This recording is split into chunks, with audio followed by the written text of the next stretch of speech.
بارے میں کچھ جاننے کے لیے ہم دعوت دیں گے چیئرمین جناح اقبال فکری فورم رانا عبدالباقی صاحب کو کہ وہ آئیں اور آج تقسیم انعامات کے بارے میں اور اقبال کے بارے میں تفصیلی گفتگو کریں۔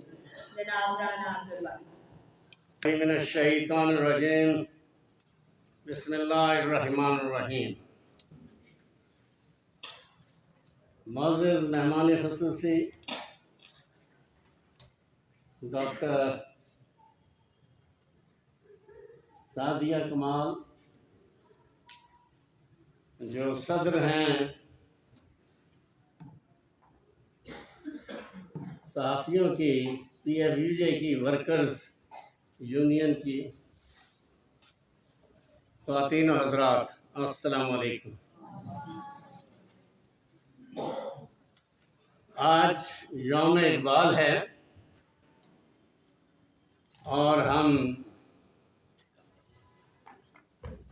اقبال کی جو غربت کے خاتمے کی تعلیمات ہے اس حوالے سے ان کی ویژن پہ بھی مختصراً گفتگو کریں گے۔ آپ جانتے ہیں کہ علامہ ڈاکٹر محمد اقبال وہ شخصیت ہیں جنہوں نے اپنے خطبہ الہ آباد میں 1930 میں موجودہ ویسٹ پاکستان کے حوالے سے بات کی تھی کہ یہ ایک ایسا علاقہ ہے جو مسلمانوں کی ریاست کی شکل اختیار کر سکتا ہے۔ بعد میں انہوں نے مشرقی بنگال کے حوالے سے بھی کہ جن علاقوں میں مسلمانوں کی اکثریت ہے وہاں اسلامی ریاستیں بن سکتی ہیں۔ ان کی بنیادی وجہ غربت کے حوالے سے یہ تھی اور قائد اعظم کے ساتھ جو ان کی مشاورت رہی اس میں انہوں نے اس بات پر زور دیا کہ قائد اعظم کسی بھی صورت میں متحدہ ہندوستان میں شمولیت اختیار نہ کریں،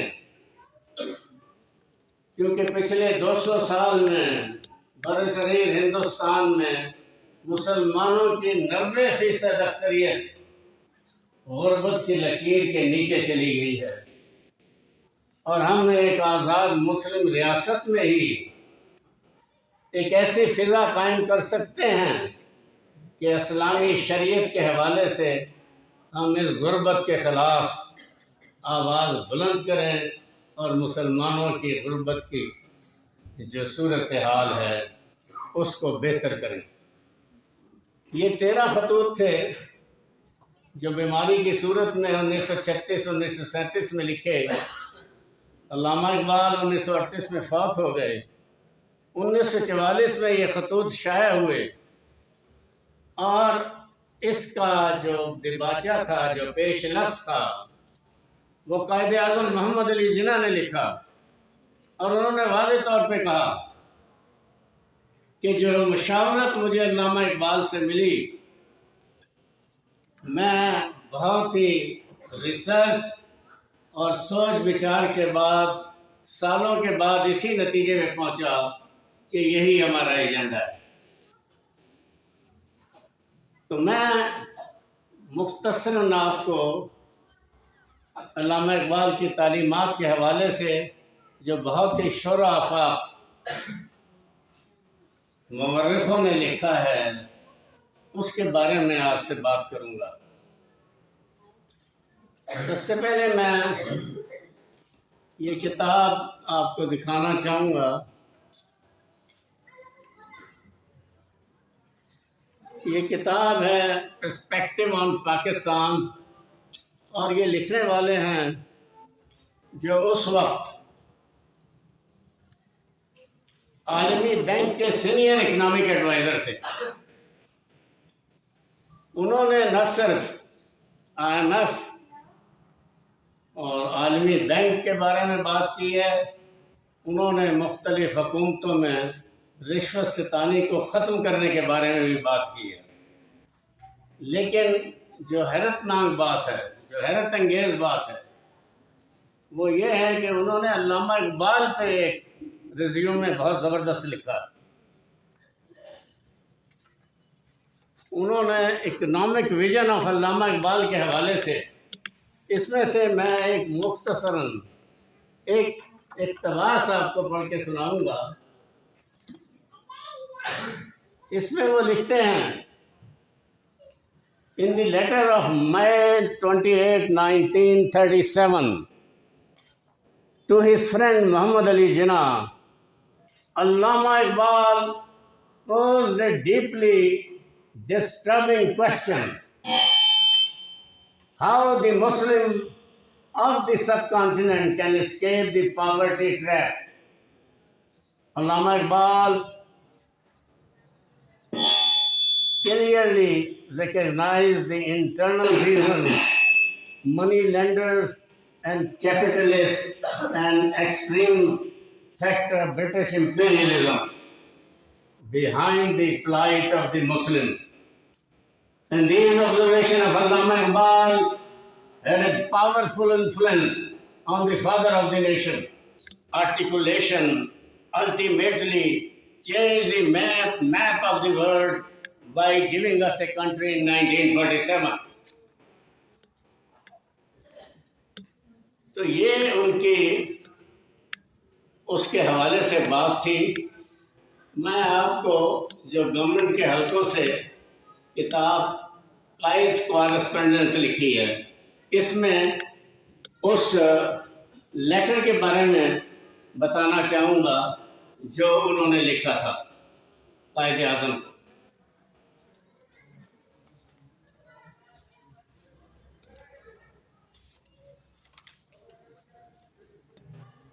The problem of bread is becoming more and more acute.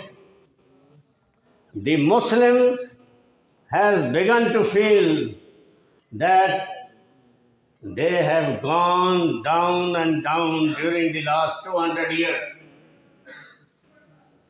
After a long and careful study of Islamic law, I have come to the conclusion that if this system of law is properly understood and applied, at last the right to subsistence is secured to everybody.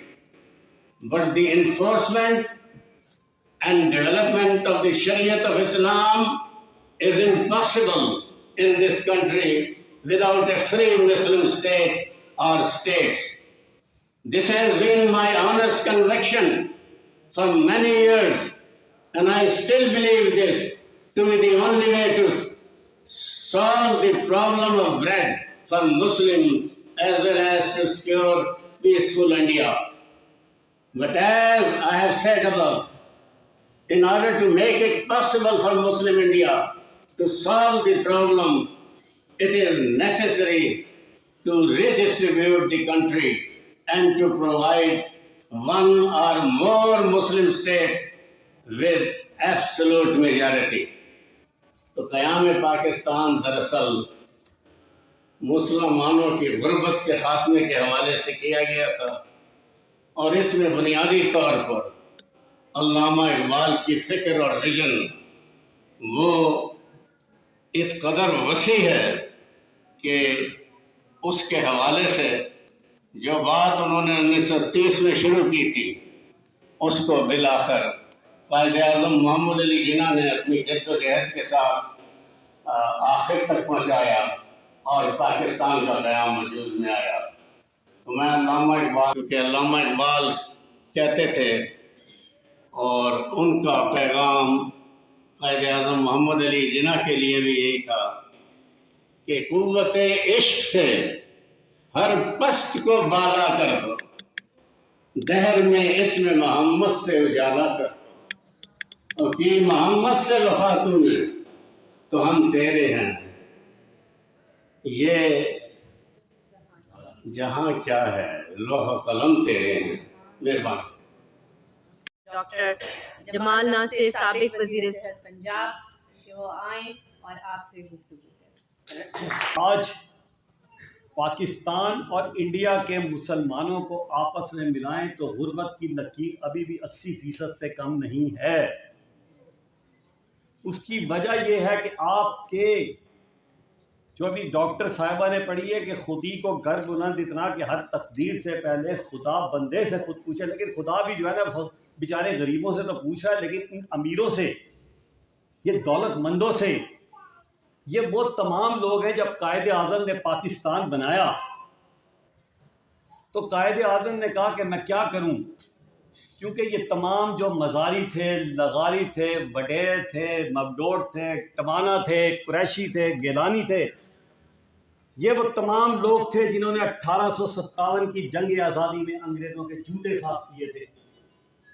یہ وہ لوگ تھے جنہوں نے 1857 کی جنگ آزادی میں ہمارے مسلمانوں کے خلاف کام کیے تھے اور انگریزوں نے انہیں اپنی برات دی، اور جب 1947 میں غریب لوگوں نے ووٹ دے کے پاکستان بنا دیا تو یہ تمام لوگ پاکستان مسلم لیگ اس وقت کی جو تھی قائد اعظم کی، اس میں شامل ہو گئے۔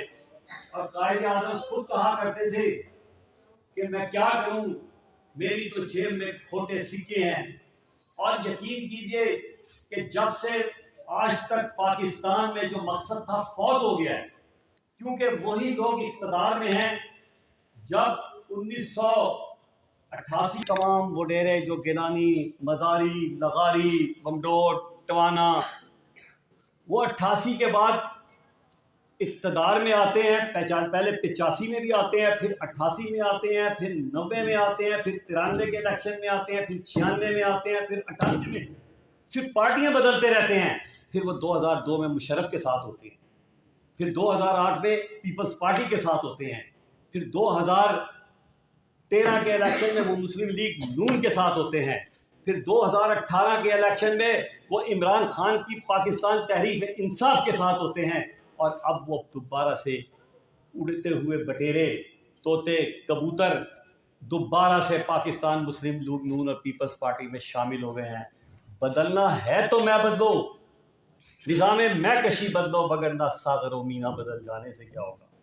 پچھلے 20 سالوں میں یہ ہے کہ اگر اسلامی ملک ہو اور ہم صحیح زکوٰۃ دیں تو کیوں نہ حضرت عمر کا دور آ جائے، کیوں نہ حضرت عمر بن عبدالعزیز کا دور آ جائے کہ زکوٰۃ پڑی ہوئی اور لینے والا کوئی نہیں ہے۔ کیونکہ ہم اپنے اندر کے کربلا میں کئی 72 صدیق سوچوں کو مصلحت کے یزید خنجر سے قتل کر کے حسین ہونے کے مدعی ہیں۔ ہم منافق ہیں، ہم بے ایمان ہیں، ہم جھوٹے ہیں، ہم دھوکہ دیتے ہیں، ہم جھوٹ بولتے ہیں، اور پھر بھی کہتے ہیں ہم حضرت امام حسین ہیں۔ یہ نہیں ہو سکتا۔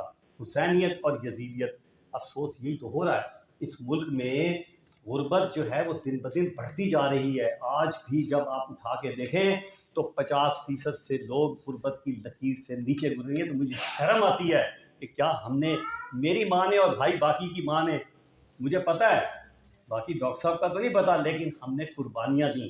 ہماری والدائیں جو دونوں کی تھیں، میری بہنیں بھی تھیں، ہم آپس میں، وہ شہزادیوں کی زندگی دہلی میں گزارا کرتی تھی، لیکن جب وہ آئیں تو انہوں نے بھاپڑا بازار میں، آپ کو نہیں پتا کہ ٹاٹ پہ میں نے بھی اور بھائی باقی نے پڑھا ہے، ہمیں پتہ ہے کہ آزادی کی کیا نعمت ہوتی ہے، لیکن بدقسمتی سے آج اقتدار چوروں اور لٹیروں کے پاس ہوتا ہے۔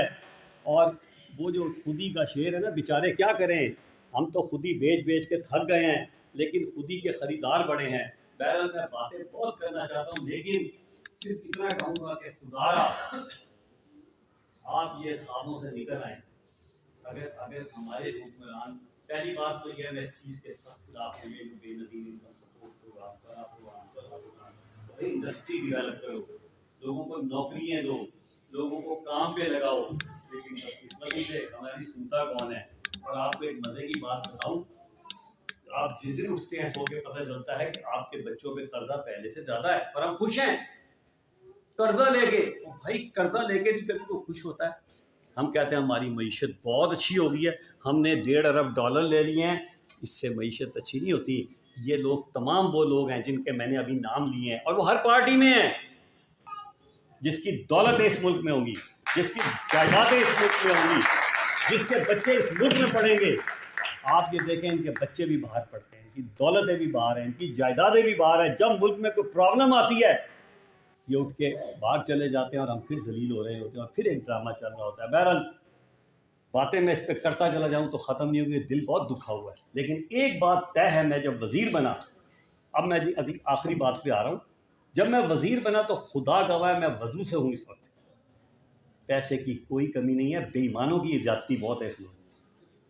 پیسے کی کوئی کمی نہیں تھی. میں وزارت میں تھا, میں جا کے ہر جگہ کہتا تھا کام بتاؤ, کیونکہ میں نے ٹھیکوں میں پیسے نہیں لینے تھے, میں نے پرسنٹیجیں نہیں لینی تھی, میں نے دوائیوں میں پیسے نہیں کھانے تھے, میں نے لیبارٹری کی کٹوں میں پیسے نہیں کھانے تھے.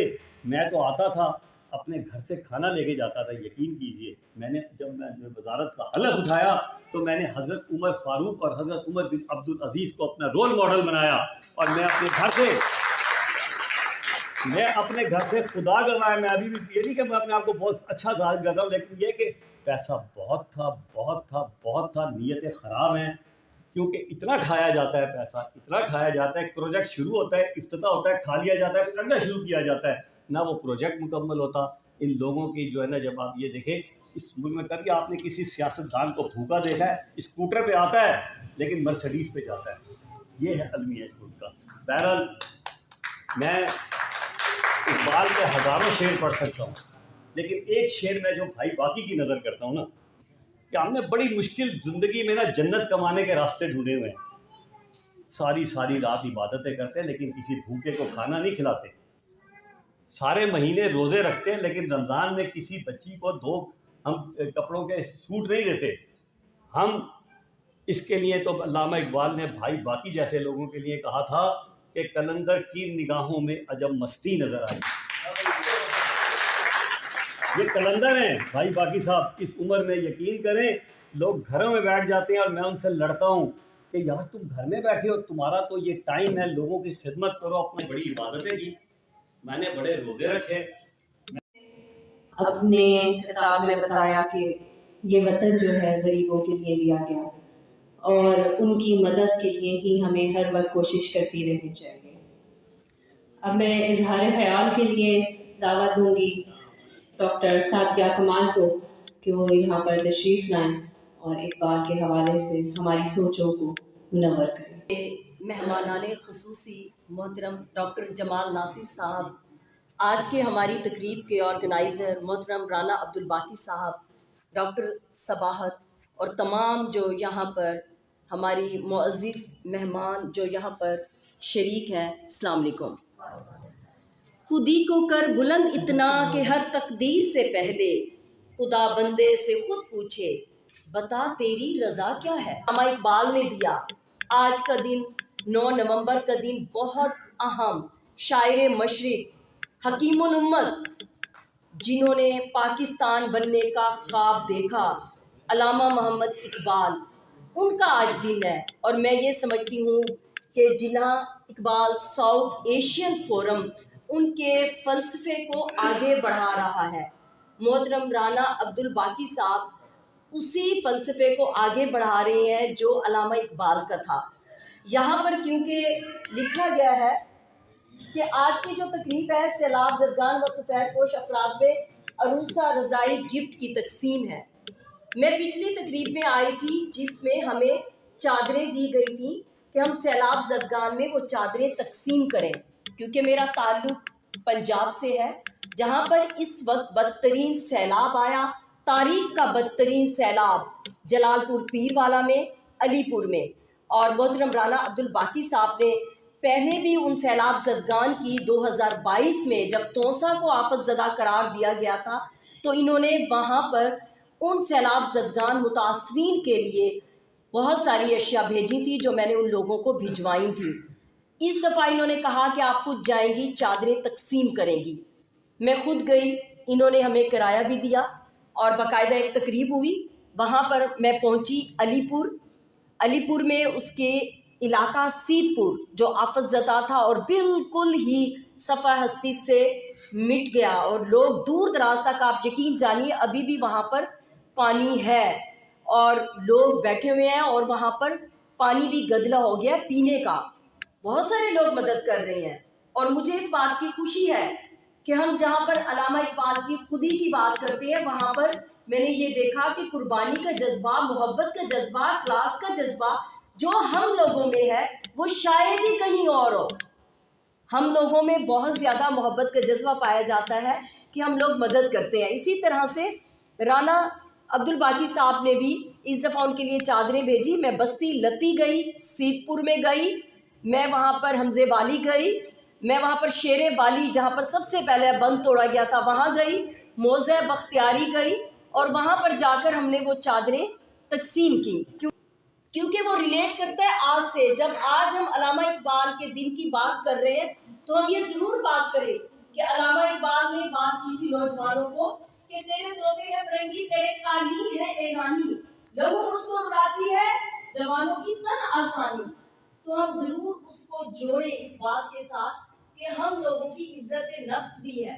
بہت سارے لوگ جو دینے والے تھے اس سیلاب میں لینے والے بن گئے، اس قدر لوگوں کی پریشانی۔